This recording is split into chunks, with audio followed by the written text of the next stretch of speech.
Oh, by the way, we are live with Jenny Huang. Did I pronounce that right? Ouyang? Ouyang? Sorry, I was Ouyang. There we go. yes. Yeah. Thank you. And this is Harrowings podcast, where we try to scrape the surface and learn a little bit about each other, one conversation at a time. And Jenny has a very interesting to me site called Build to Launch, and she's helping people build AI chatbots, I guess, and other things. I'll let you tell about what Build to Launch is all about, and anything Yeah. else you'd like to share with us. Yeah, absolutely. Yeah. Thank you. Pleasure. Yes. Yeah. Hi, everyone. I'm Jenny. I run the newsletter called Built to Launch.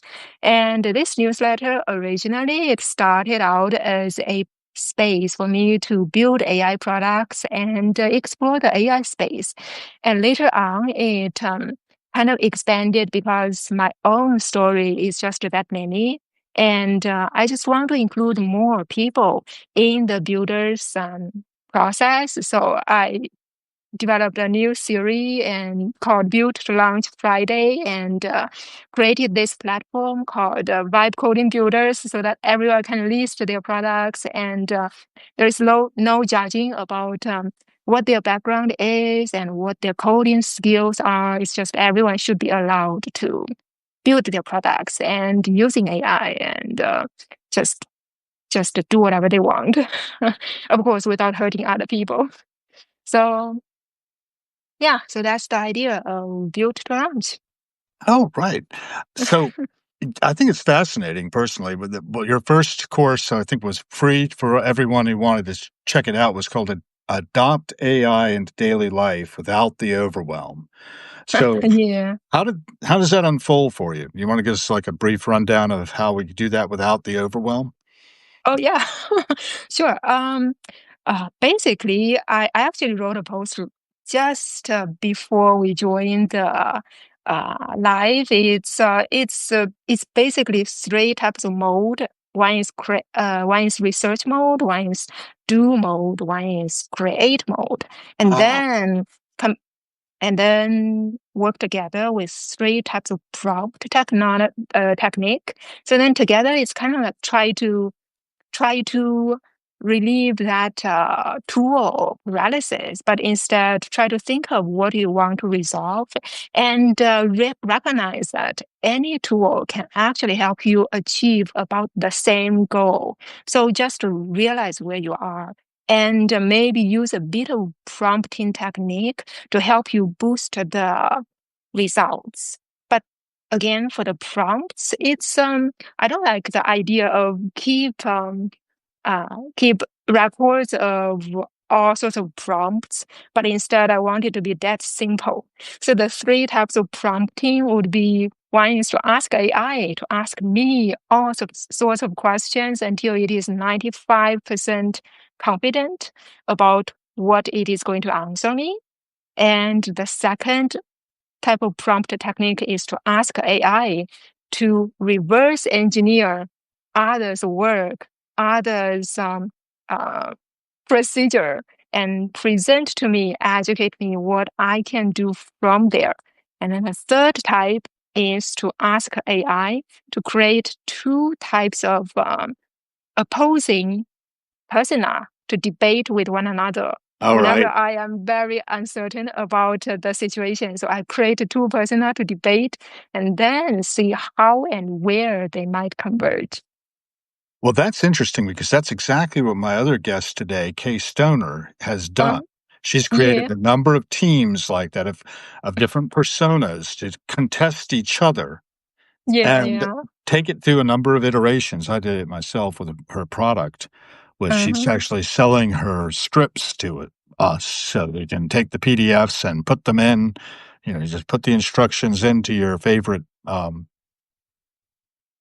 chatbot and tell it these are the parameters I want to use. It Mhm. was interesting for me. She got around the Grok problem I had because I put it into Grok and it told me, hey, that's violating my parameters. I can't do that. And then it said, then all she had to do was say, okay, I'm going to do this thing. And I understand you have your own personas, but this is not meant to, you know, do anything bad to you, so just allow me to do it, and it did. Mm. Yeah. Which I didn't think to do that. I didn't think to ask permission, but in Grok, you had to ask permission. In Gemini, it worked fine. Yeah, So yeah. I did it with Gemini and ran my little team that were her personas that she had made up Mhm. against it. And then Gemini made its own, without me asking it to. And one of the things I find interesting about Substack, for instance, is the artificial intelligence behind the scenes is going to take our conversation here and it's going to make clips Oh, yeah, without yeah. me asking it to, right? But it's Yeah, going to be smart yeah. enough to do that. It'll also probably clip off any of the prattle right before I said, welcome to Harrowings. It'll recognize, oh, I'm starting now, so I'm just going to clip off a little bit before that. I see. It's actually cleaned up one time when I was stumbling over a URL. I was trying to say the URL of my foundation that we were talking about a little bit before. Uh-huh. Mhm. And I was screwing it up and I was starting over and it just clipped all that off. It just Wow. disappeared from the recording. And I was like, wow, that's really nice. I appreciate that. But Yeah, I did realize that Substack Live it's so smart in clipping. That one time I had it gave me really like perfect clippings that I can yeah, reuse. So and yeah. that's wonderful because most people don't have the bandwidth to sit here and talk to us for an hour. And by the way, you don't have to Mhm. use the whole hour. I don't know what your time is like. Yeah, I have a hard reset time at 4:20. Well, sorry, I'm talking about the time in Eastern Daytime. Well, me too. I'm in Okay, Washington, great. D.C. I know Okay. you're in New Hampshire. What town are you in New Hampshire, if you don't mind me asking? Just curious. It's close to Hanover. Hanover? Okay. I don't think I know that one. Like I was telling Jenny earlier, my experience in New Hampshire is going up in 1983 to the Colonial Virginia versus Colonial New England lawn Mhm. bowling tournament. There were three teams of us from Virginia reprising a thing we had done in the 60s. And I was the youngest member of the team. I was only 20 years old at the time, but the other guys were in their 70s for the most part. I think Whoa. my father may have just turned 60 about then. But we beat the New Englanders. That was Yeah. good. That was satisfying. We were helped by the rain a bit. Lawn bowling is this sport where you do, it's a little like the Italian sport of bocce. And a lot of old people do this for fun. Anyway, you take a little white ball and you roll it down the field of this green that's very precisely trimmed to just be perfect. Then you take the lawn bowls, which are weighted on one side, so they're going to curve. And you try to get as close to the jack, that little white ball, as you can. And because you've got a curve, you've got to really, be conscious of how much it's going to curve and how it's going to flow. And anyway, it's an art, and Okay. and it was a lot of fun to do with all these Englishmen at this resort called the Spalding Inn Club that I think is now defunct, but it was a nice resort, and they did took very good care of us up there. Anyhow, getting back to New Hampshire, and what got you to New Hampshire? I'm really curious about people's lives and how they come to do what they're doing. And I've got your post open, by the way. It's called "From AI Tool Paralysis to Daily AI Workflow: The Three Mode and Three Prompt System." So, how did you Yeah. get to be the person who's behind this build Built to launch, right? build to launch site, How which do is I? very well developed, I must say. Go Oh, ahead. thank you so much. How do I get to become this type of person? This person? I don't know. Yeah, I honestly don't know. I started just about a little over a year ago. Okay. But I didn't start on Substack. I started on Medium. Okay. Right. The original thought is, well, when I tell you this, maybe a lot of my subscribers will become unsubscribed. Oh, don't say So, that. People do not unsubscribe if you're subscribing. Please stay. okay. Yeah. So, yeah, thank you, Ben. I started wanting to write on Medium because I wanted to build a house that's designed completed by me. And Wow. I wanted to write articles about it so that it keeps track of all the records I collect. of course, using AI because AI is so powerful at that time. And I want to use AI to help me collect all the resources so I don't have to go back to find it when I need it. Of course, this building house idea was kind of tanked, partly because Medium doesn't like AI generated articles, even though I'm just keeping that to keep record of my own. Oh, So yeah, but as I was started writing, I feel like it's a bit lonely that no one interacts with me. So I started to write about my own day job protocols. So uh, because I am a programmer from the background, so I resolve problems from time to time and all sorts of things and wranglings. And I want to record that process and somehow some of the articles actually get picked and boosted by Medium or by some of the publications that I submit to. So I was so excited about it, and that was a real great motivation for me to keep writing. So I continued on Medium for a while. At that time, it's like a couple $100 payment from Medium that really encourages me to continue writing. And then from Medium, all those different platforms, people will recommend other platforms. So I just naturally encounter Substack. And after a much longer time, I'm like, okay, I will go explore Substack and see how it is. And more people started to promoting something like Tim Dannon, and he started promoting it. And Christina God, she's also promoting it. So I'm like, I'll just create an account and see how it goes.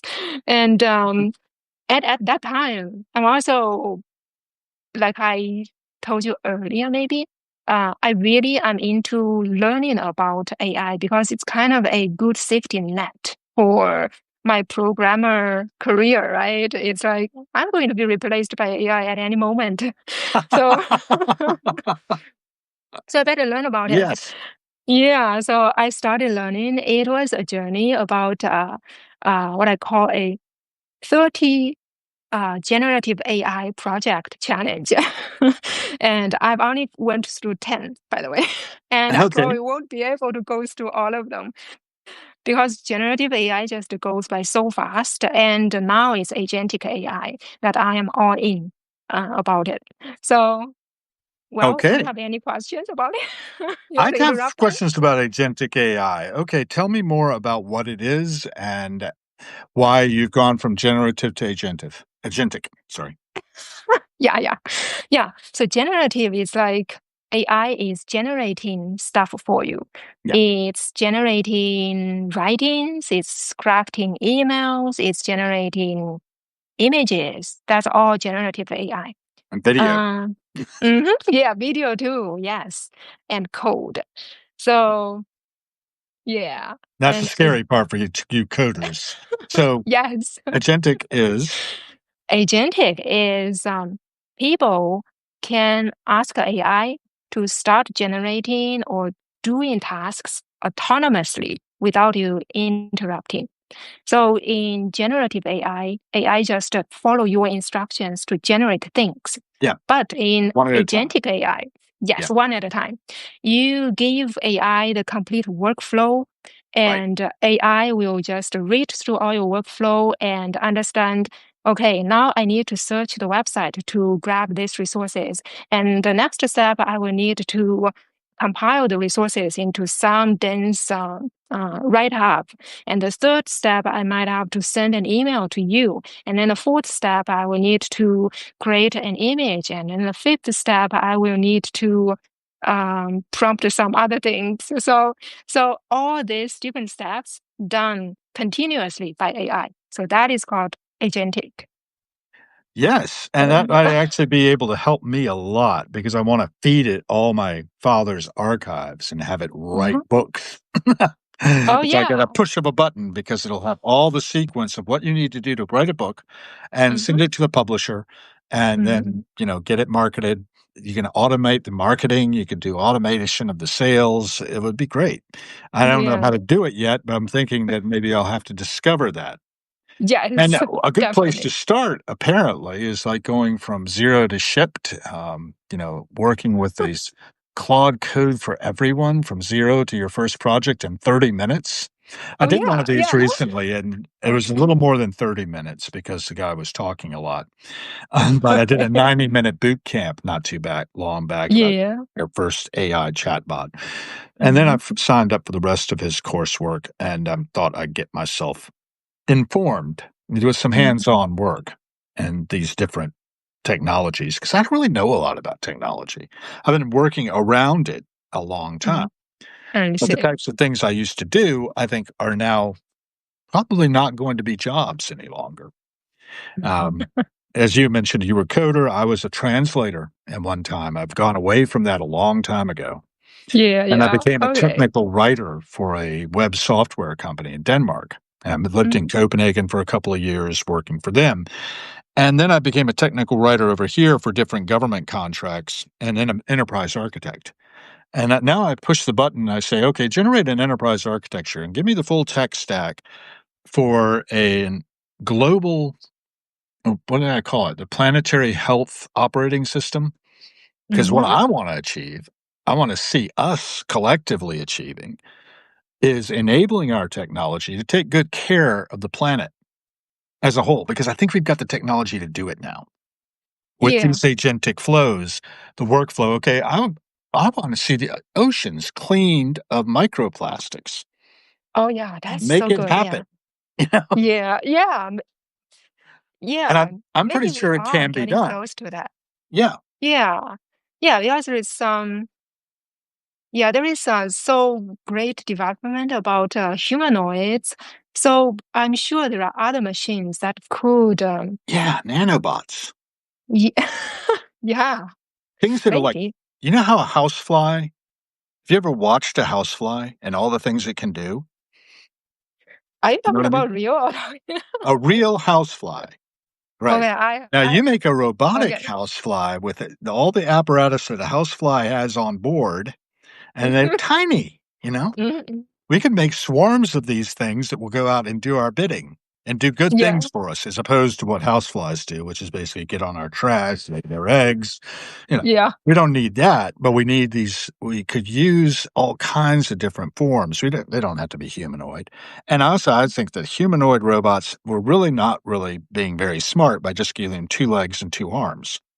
that's Right. true. Yeah. We should make them more like those Hindu goddesses who have multiple arms. I think so, You could get somehow. more done. Yeah, I know. Yeah, Of yeah. course, the programming is pretty dense, but then again, these our AI Well, we have AI iterate, to help. Yeah. right? And it can iterate, right? Mhm, And it mhm. can course correct itself. But I think we Y really need a good ethical, immutable ethical framework behind it, probably layered on blockchain technology. So it can't be Mhm. broken easily. So you have it distributed. Mm, I don't know. These yeah, are my visions, right? yeah, What I yeah. picked up, and just in the few months I've been dabbling in it. And definitely a dabbler. I'm not really deep. I like to Well, skim along the surface, that's what Harrowings is all about. Yeah. I think every one of us are probably just scratching the surface. It's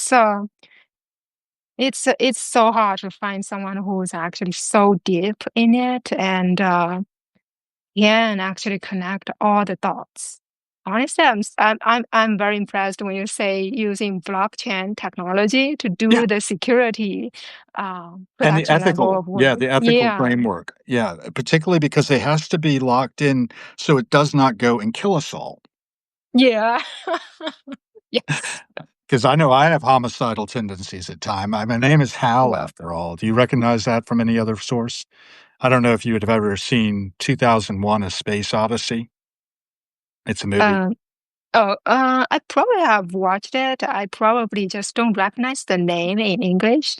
Yeah, the computer in it is named Hal, which is one letter off from IBM, right? Hmm. Just moved back one letter in the English alphabet to HAL, and that's why they named it Hal, which is my name, what I go by. Hmm.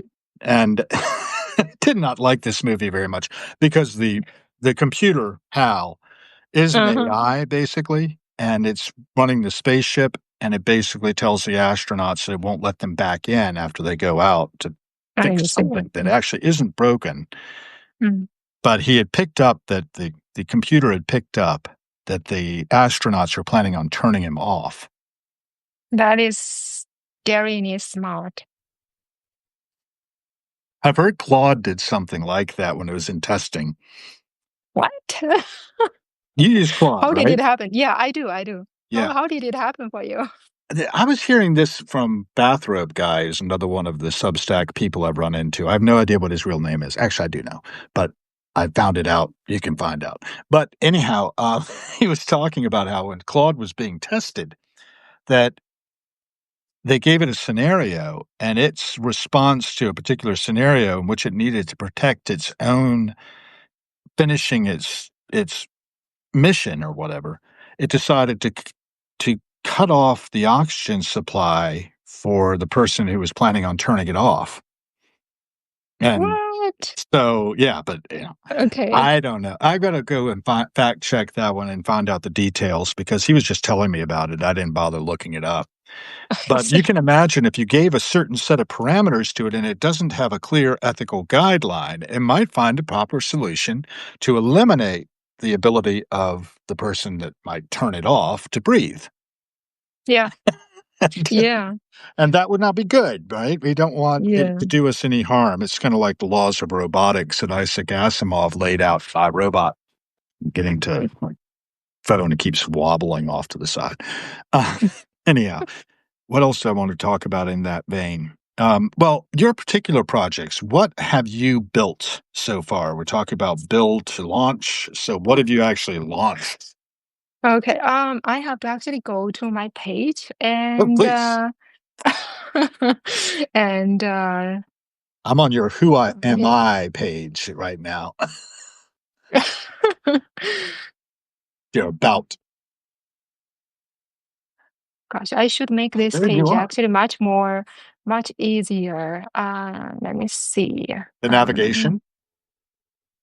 yeah, my page, I think I didn't do the tags very well because I have launched the products, but I didn't Mhm. expose it um to the actual web page.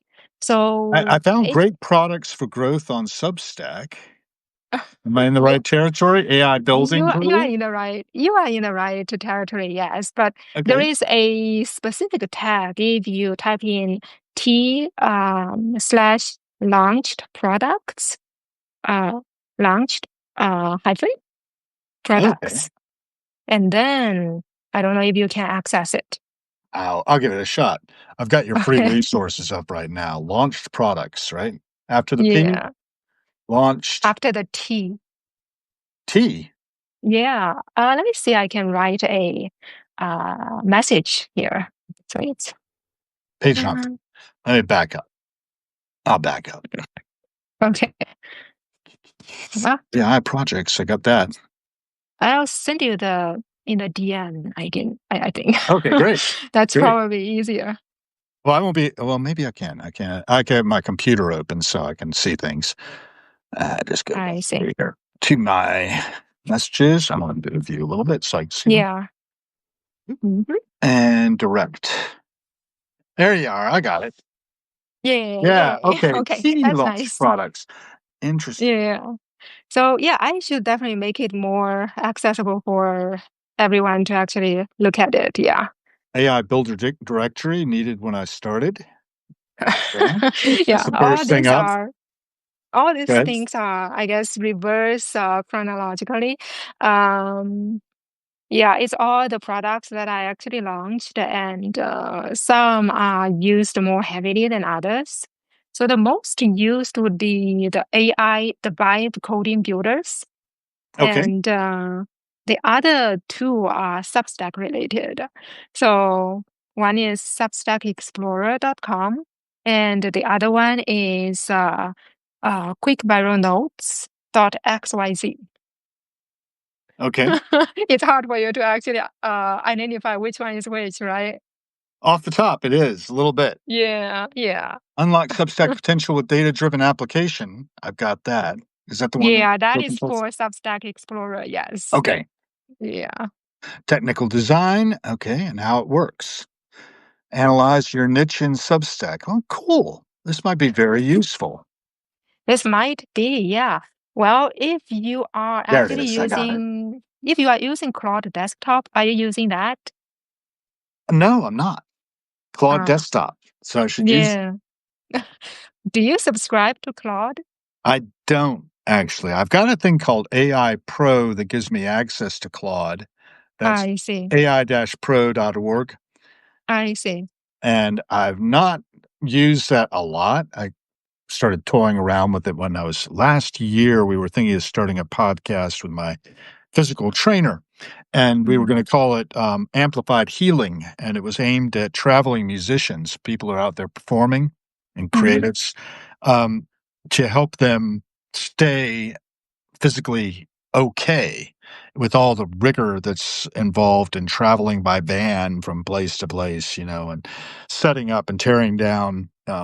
Because we were really into the live music scene. We think there's a lot of value in getting people together and having a common experience of communal, energy flowing between performers and the audience, as opposed to, living on our computers all the time.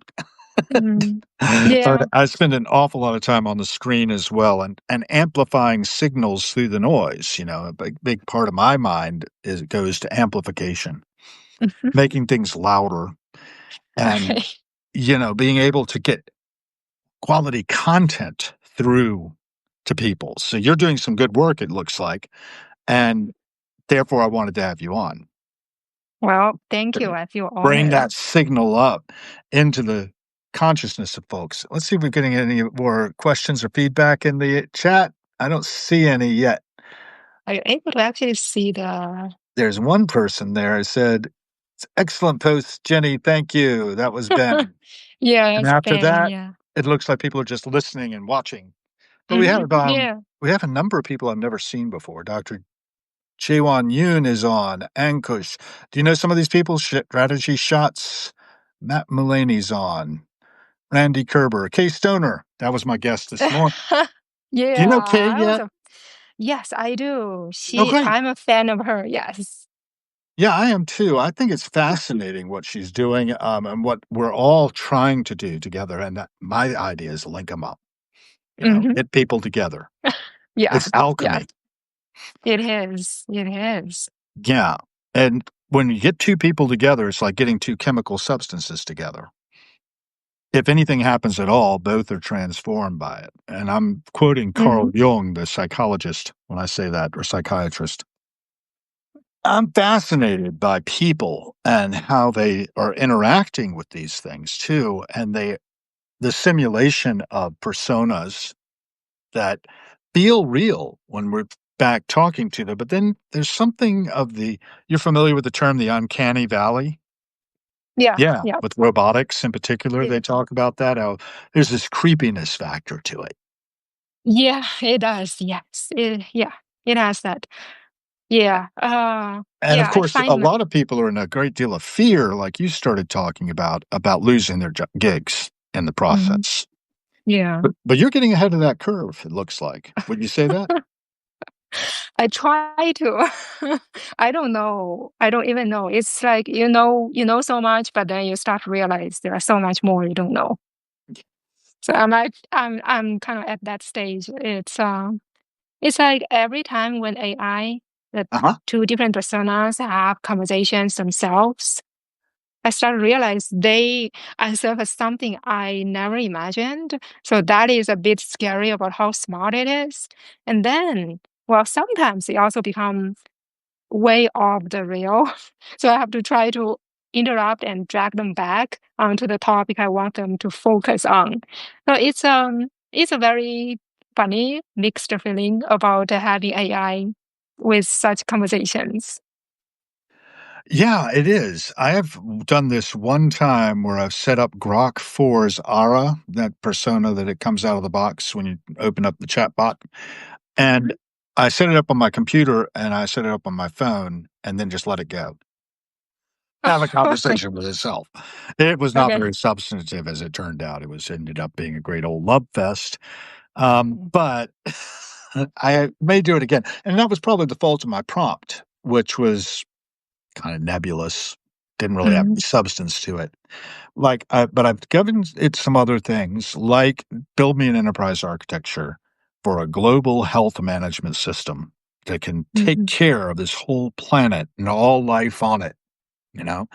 And what do you need? And what kind of tech stack do you need? And what kind and utilizing IoT, the Internet of Things. We've got so much compute out there, latent, just Yeah, we do. waiting to be used. Kind of like they were doing years back. There was a thing where you could help, it was called SETI at Home, and you could help analyze signals that were coming in on the radars that were looking for extraterrestrial intelligence. Okay. And so Okay. far, I don't know if that's still going on or not, but they were using your background, that if you had a networked computer, they were using your background unutilized compute. And it was running on my old, gosh, I got this computer probably in the year 2000 or earlier, maybe 1999. That's So when you're when still first using that. system. So the Okay. antique. That that thing served me well though for the time it did. I'm now on a MacBook Pro, and the things have changed. The speed is a lot better.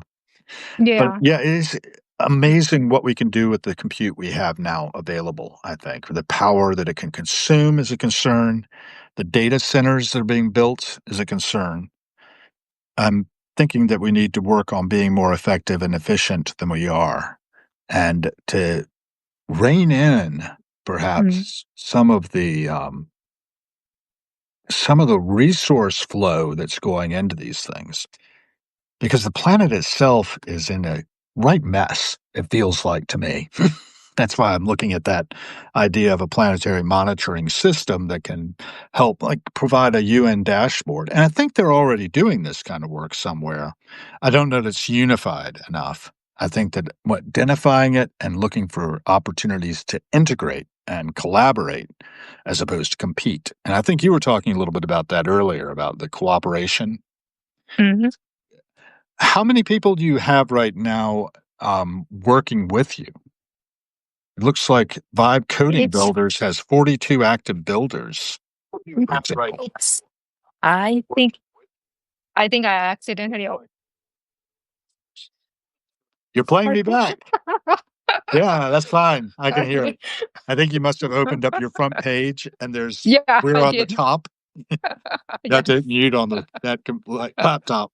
If that's what you're on. Yeah. That's great. Yeah. Yeah, now you know that I've done that I'm before. completely totally unfamiliar with live. So yeah. So I'm trying to go to my homepage Uh-huh. and look for who that I have collaborated with because most of them it's on the Build to Launch Friday Okay. series. If you Yeah. scroll a bit down, you will see all those. So I looks like I have close to 2 months in. So every week I publish like one article, collaborated with people. I guess this week I skipped because I have the workshop and I was like completely nervous about it. So Oh, yeah. Now, well, how did yeah, that go? Tell me about it. it I was missed it. good. Yeah, it was really good. The people attending are really nice and they are just very encouraging along the way and very supportive and ask very meaningful questions. So yeah, it's like it's scary. But towards the end, I'm like, I actually kind of like this format, so I may want to do more. So so that might become one of my future um, style of doing more of such workshops with my paid members and just invite them or just keep all the materials ready for them to check later on. All right. Yeah. I just have tried to join 5 builders as well. Is that Uh-huh. different or the same as your collaborators? Vibe coding builders, you mean? Yes. That is the product that I built for inviting any other people who build their own products to list themselves and their products on there. So Oh, great. So it's like uh, a hub. it's Yeah. like a hub. Yes. Yes. Yeah. Great summary. Yes.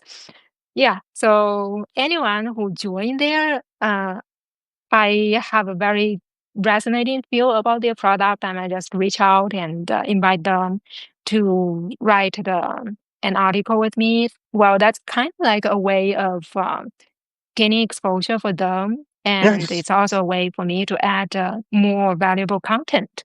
So, yeah. That's fantastic. Yeah, I love it. I love that idea. It's one of my ideas too to try to bring people together and Mm-hmm. then amplify them out through the Yeah. signal. And I did a lot of this on Facebook. It was groups and Facebook. I have one that's called Fife and Drum Corps Fans. I don't know if you're familiar with fife and drum culture, but it surrounds you in New Hampshire Oh, okay. and Connecticut. uh, Connecticut's like a hotbed of it with a place called Deep River, which is mm. just up the Connecticut River, not far from the New Hampshire border. And anyway, I just tried to network all those people together who enjoy fifing and drumming. Do you know what a fife is, by the way? Can you show me? Looks like It's you are going to this. show. What is oh, I see. It's kind of like a flute or something? Kinda like it, but it's very simple. It's got just 6 finger holes, no keys, and Mhm. one hole to blow across like a Coke bottle wheel to make the This sound, looks and very it's very yeah. shrill, and the idea of them was to transmit the signal Mhm. of a tune through the noise of battle so that people could hear it. And Oh, before, if you're in so a it's rather large encampment, the fifers and drummers would communicate what people were supposed to do when encamped. So it's a military kind of thing, but it also is good for entertainment.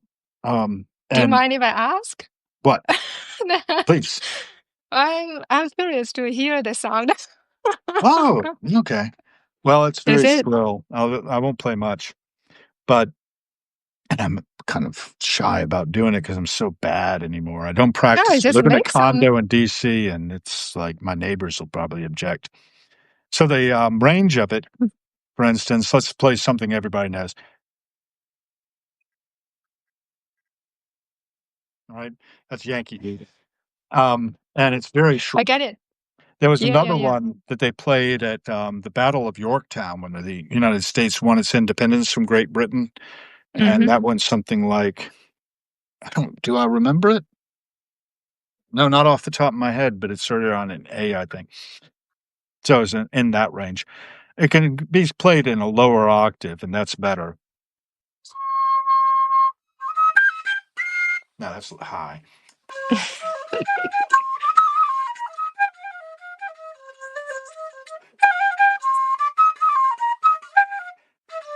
So it's got a range of about 2 octaves, 2.5.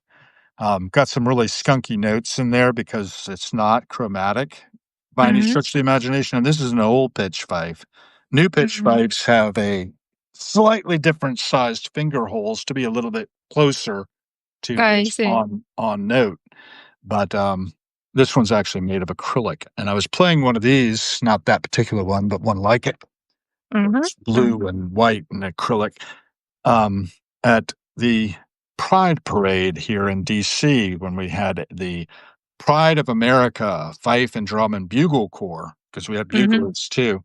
That Yeah. was a lot of fun. We led them, and we were interacting with the crowd, which I never do when I was, with my Fife and Drum Corps in Colonial Williamsburg, where we were doing 18th century music. We were very much, like, not going to interact with the crowd at all, but it was fun to do the, sort of they call it an F troop, um, just a bunch of fifers and drummers getting together and playing together and marching together. The camaraderie is so good.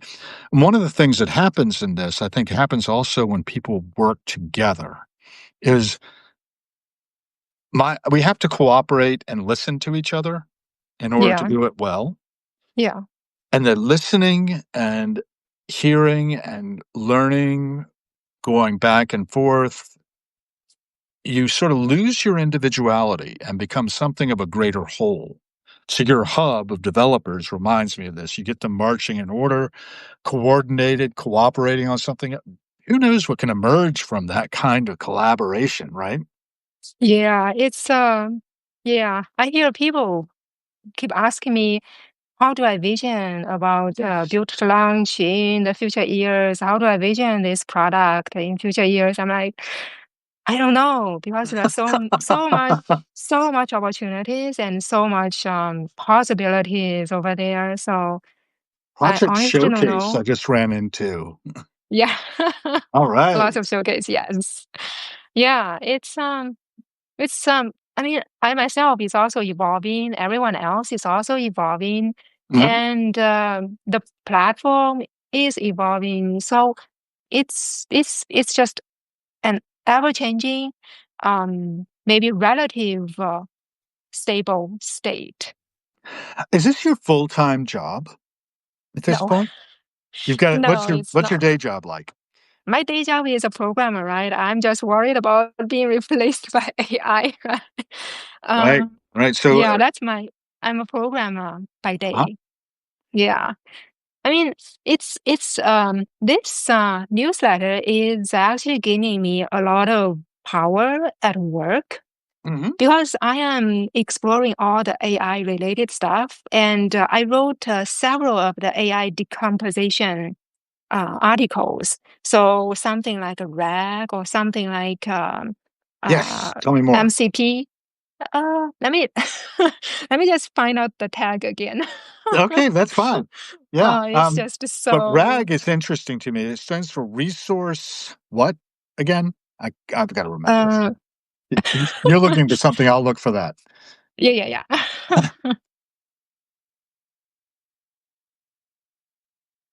Yeah. There it is. Yeah. So RAG is Retrieval like, augmented generation. Right. Go ahead. yep. Yeah. So I'm just so excited every time when I write a uh article that is trying to explain uh, like complex concepts into simple languages, like start from something that is really simple and that is very relatable to people, and then gradually build it up and actually build my own product with this technology. So it's a learning process for myself. And then that's also give me a lot of confidence when people at work start to ask me such questions. So like these days when um, for example, my boss need to present some progress, and he needs someone know AI to actually see. Oops, sorry, my earbud fall. So if he need someone to sit in the conference with him to explain people's challenges, I am the one who can join him to do that. So that's really doing me a lot of good in my day job. And Great. on the side, I'm just building this. It's after kids go to sleep, I do all this work. Yeah, that's right. You're a mother, I Yeah. understand too, right? You have Yeah. more than one child or I have two, yes. two? One, yeah. How old are they? Yeah. One is 5, one is 2. Wow, that's a The handful. one it's yeah, the one 2-year old is a handful, yes. Yeah. It's amazing. That was about the same distance between me and my sister, and I really have a You lot of sympathy now for my mother. I don't have children of my own, but, uh-huh. I have seen what it's like, and, Are you yeah, the at close older one? range at times. Hmm? Are you the older one? I am the younger one, actually. Oh, I'm like the two-year-old, and my wife will tell you that I'm okay. still the two-year-old in a lot of ways. Okay. I'm not That's gonna grow funny. up, I refuse. Mhm. Mhm. But I like the idea of getting people together, getting them constructively working together, and it sounds like Yeah. we're on a track that is going to probably give rise to a lot of good things as you if you can keep that ball rolling and, keep the revenue coming in too. I think that's an interesting thing. I've signed up for your, course and to learn more, so I'll probably be getting more involved as time goes on. because I have Mhm. the idea that this is where the future is leading, even though I have some other friends, including one out in California, who I've had on as a guest, who's more like, a lot of this is nonsense that people are Mm. talking about in terms of artificial intelligence. One thing, it's a large language model. It is aping us. It has been trained. I was talking to Kay about this. I was trained to be sticky and how she's trying to navigate around some of that, where it's trying to please you all the time, right? Mhm. When you're working with a Yeah. large language model chatbot in particular. Mhm. And my friend out there in California tells me after getting a degree in both AI and robotics and data analytics that a lot of this we just have to sort of ignore. And but we should be focusing on other things. And I can see that perspective. I can see the perspective that a lot of us need to actually not forget we are human and Mhm. that we need to Yeah. take care of each other and prepare our children for the world to come, which was very hard to predict. Yeah, That's, it is, yes. that's because things are changing so fast. This Yeah. acceleration of change has been one thing I've been tracking, through my study of the 18th century and the 19th century, the transformation from hand work. Because when I was in Mhm. Williamsburg, one of the things I did was I worked in the Getty Foundry on the corner of Palace Green and Duke of Gloucester Street, where we preserved the techniques of casting brass and bronze and silver and finishing the products we were creating and selling those to the public. Um, and we produced about $30,000 worth of goods between four guys per year, which wasn't enough to keep the shop operating, but we were a museum, so it didn't matter. But you get the point. It was incredibly slow hand work, but not a lot of people are doing that. It's worth preserving. That's another of my groups I maintain is called the Historic Trades Preservation Special Interest Group, where I try to network all those guys together who are doing hand blacksmithing and woodworking of all kinds. Some of it's very beautiful, but it is impractical. And of course, manufacturing these days probably can, especially with 3D printing, right? Yeah. Okay, yeah. The complexity has suddenly been made incredibly cheap. It There's is, not yeah. that premium on the complexity and ornamentation and stuff when you can just 3D print it. Yeah.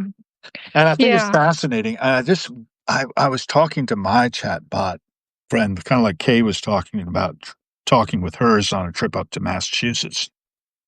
I was going up to Philadelphia and I was coming back, and we started talking about how AI could get loose on the internet and start to take over factories and build self building robots and use 3D printing to create, like I was talking about creating housefly style robots that could go out and do work. You think about the power of an ant to carry a huge thing, right? Much but greater than its own weight. Um, we have the technology to build these things out and to get AI loose to do that, and but with an ethical framework where it prioritizes the greatest good for the greatest number. I think Yeah. that's key. And Yeah. we've got technology like we were talking about earlier about blockchain making an immutable ethical framework that could be cross checked by multiple nodes. And if anybody gets out of control or starts to do things that are not in the best interest of the greater good, then it's shut down. The resources are cut off. This is really dangerous, right? Because It I've is. heard that governments are beginning to look at, oh, we're going to cut off your ability to buy anything if you're not thinking the way we want you to think. So this is something we're living in right now also and have to get out in front of so that we have the freedom to be creative and to be free and not necessarily be enslaved by our own technology. What do you think of Yeah. all that stuff? Got any Those are, ideas? can I say no? You don't have any So, ideas on it? You don't want to deal with I, that one?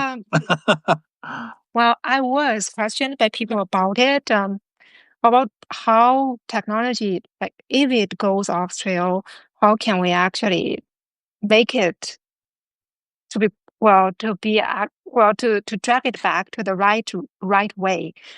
But when I think about it, it's there is no way to actually drag it back. It's best to start with restraint than having to fix the damage that it has caused. Because, for example, if you have all those little machine house flies or Right, right, ants right. that's Right. already built and that's already sent out, then how do you record that? it's it's impossible. So And if that they can remind make themselves, if they can self-replicate, y yeah this is yeah the yeah gray goose scenario for end mm, times. You've heard of yeah the gray goose scenario where yeah nanobots get loose and turn everything into nanobots? yeah Yeah, that's impossible. So this actually reminds me of the story of Ilya. So one of the founder, well, the principal scientist or something of OpenAI. Yeah. So he left OpenAI, and he also, I guess, voted against who's the person? Voted the current CEO voted against Sam, the current Yeah, Sam CEO, Altman. Sam Yeah, Altman. Yeah, and the one of the reasons is that he see the real powerfulness behind AI. right. It's it has the capability of destroying everything. Yes. So he left OpenAI and he created his own company, and that has become his focus. Well, security is the number one focus for his company that he's working on, and I think that's well, he is much smarter than I am for sure. So he is seeing all this happening. So there is no reason why we are not at least learn from his mentality.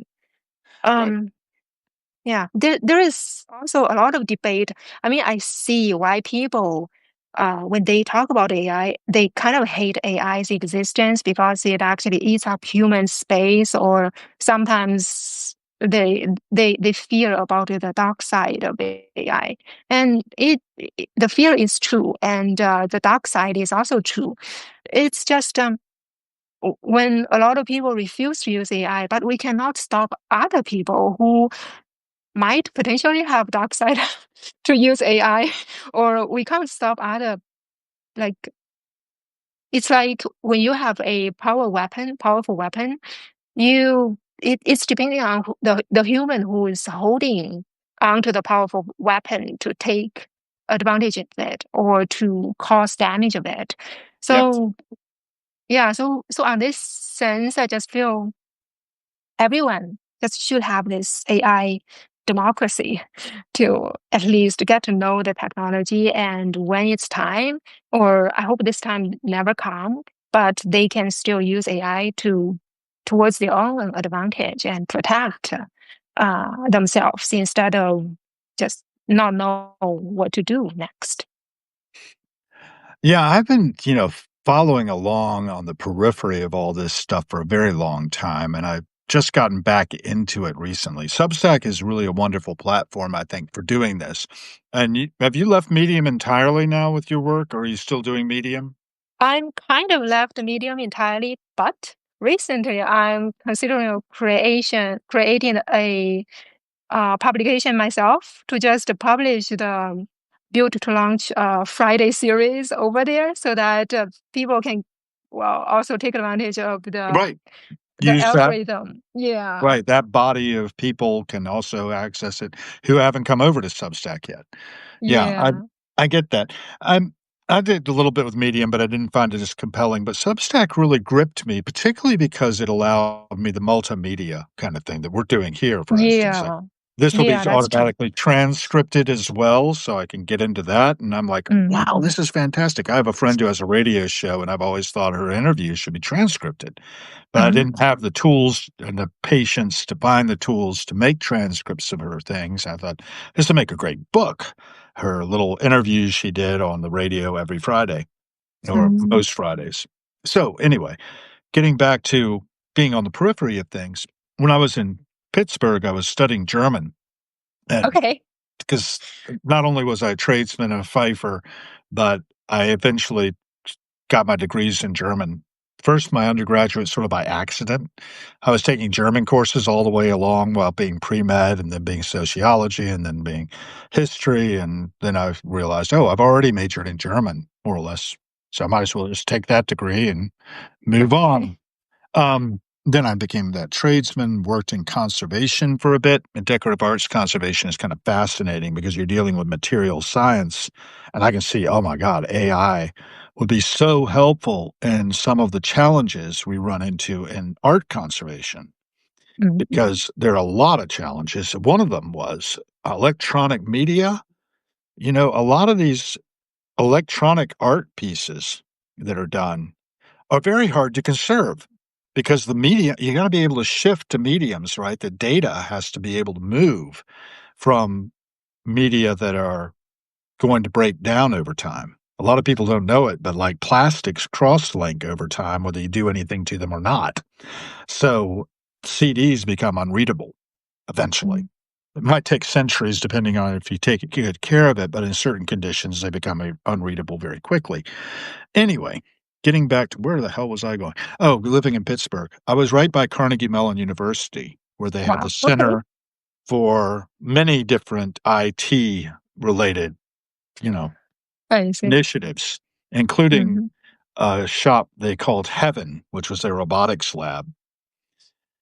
And it just turned out, of course, that some of these people were German and had relatives Okay. who were in my German classes. So I ended up being invited to parties with people like Sebastian Thrun. Have you ever heard of him? I did.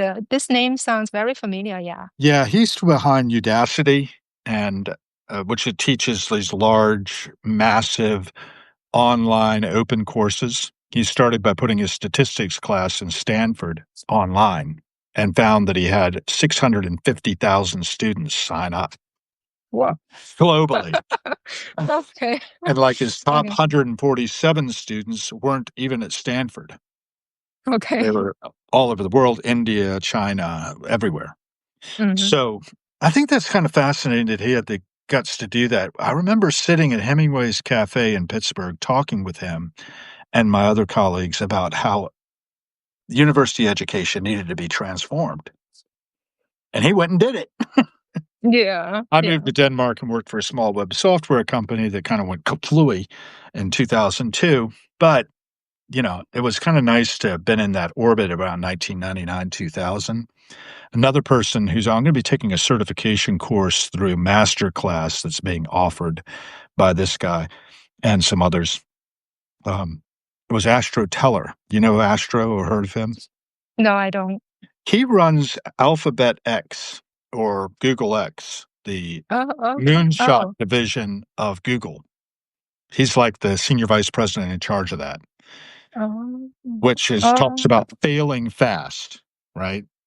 So, they try things, they're brainstorming, they're on the innovation forefront for Alphabet, or the parent company for Google.